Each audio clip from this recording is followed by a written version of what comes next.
জয় গুরুমা। নমস্কার বন্ধুরা। 28শে আগস্ট 2026 শুক্রবার আংশিক গ্রাস চন্দ্রগ্রহণ। এই আংশিক গ্রাস চন্দ্রগ্রহণ দেখতে পাবেন বিশ্বের 360 কোটি মানুষ, অর্থাৎ প্রায় 45% জনসংখ্যার স্থান থেকে দৃশ্যমান হবে। তবে বলি বন্ধুরা, এই গ্রহণ ভারত ও বাংলাদেশে অদৃশ্য।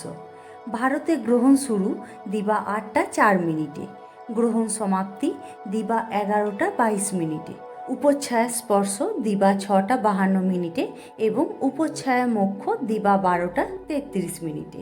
গ্রহণ স্থিতি 3 ঘন্টা 18 মিনিট এবং বাংলাদেশে গ্রহণ শুরু দিবা 8টা 34 মিনিটে, গ্রহণ সমাপ্তি দিবা 11টা 52 মিনিটে, উপচ্ছায়া স্পর্শ দিবা 7টা 22 মিনিটে, উপচ্ছায়া মোক্ষ দিবা 12টা 3 মিনিটে।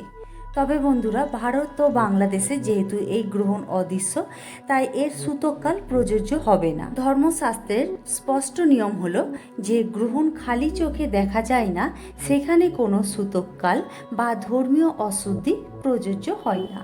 আর এই দিন যেহেতু সারা ভারত জুড়ে রাখি বন্ধন উৎসব উদযাপিত হবে, যেহেতু সূতককাল নেই, তাই বোনেরা নির্দ্বিধায় ভাইদের রাখি পরাতে পারবেন।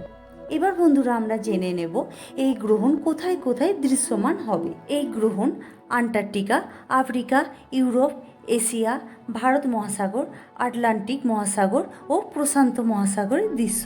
যখন গ্রহণটি শুরু হবে তখন কিছু কিছু অঞ্চলে চাঁদ দিগন্তে অস্ত যাবে বা ডুবে যাবে। এই বিশেষ পরিস্থিতিটি দেখা যাবে ইউক্রেন, তুর্কি, সৌদি আরব, ইয়েমেন, মাদাগাস্কার, রাশিয়ার পশ্চিমাঞ্চল, ভারত মহাসাগর এবং আফ্রিকার পূর্বাঞ্চল থেকে।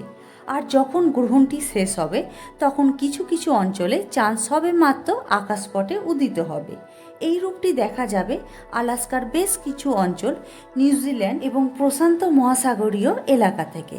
এবার বন্ধুরা, এই আংশিক গ্রাস চন্দ্রগ্রহণ চলাকালীন গর্ভবতী মহিলাদের কি কি সতর্কতা অবলম্বন করা উচিত, চলুন তা জেনে নেওয়া যাক।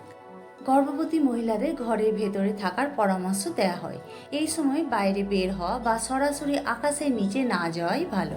প্রচলিত বিশ্বাস অনুযায়ী গ্রহণ চলাকালীন গর্ভবতী মহিলাদের ছুরি, কাঁচি, বঁটি, সুই বা কোনো প্রকার ধারালো অস্ত্র ব্যবহার করা সম্পূর্ণ নিষিদ্ধ।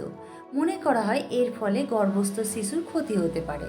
এই সময় কাপড় কাটা, সেলাই করা বা তরকারি কাটার মতো কাজগুলো করা থেকে বিরত থাকুন। এই সময়টি শান্ত হয়ে বিশ্রাম নেওয়ার জন্য উপযুক্ত। গ্রহণের নির্দিষ্ট সময়ে খুব প্রয়োজন না হলে ভারী খাবার খাওয়া বা জল পান করা থেকে বিরত থাকার নিয়ম রয়েছে। তবে কোনো গর্ভবতী মহিলা যদি শারীরিক অসুস্থতা থাকে বা ওষুধ খাওয়ার প্রয়োজন হয়, তবে চিকিৎসকের পরামর্শ মেনেই চলা শ্রেয়। গ্রহণের আগে রান্না করা খাবার যদি ঘরে থেকে যায়, তবে শাস্ত্র মতে তাতে তুলসী পাতা দিয়ে রাখা উচিত।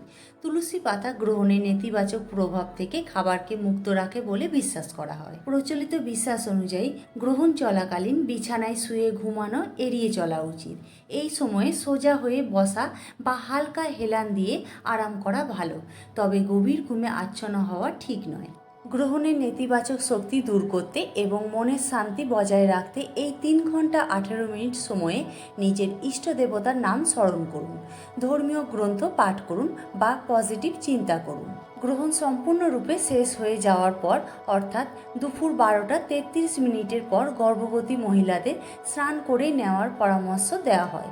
স্নানের পর পরিষ্কার বা নতুন পোশাক পরিধান করা উচিত এবং ঘর বাড়িতে গঙ্গাজল ছেটানো শুভ বলে মনে করা হয়।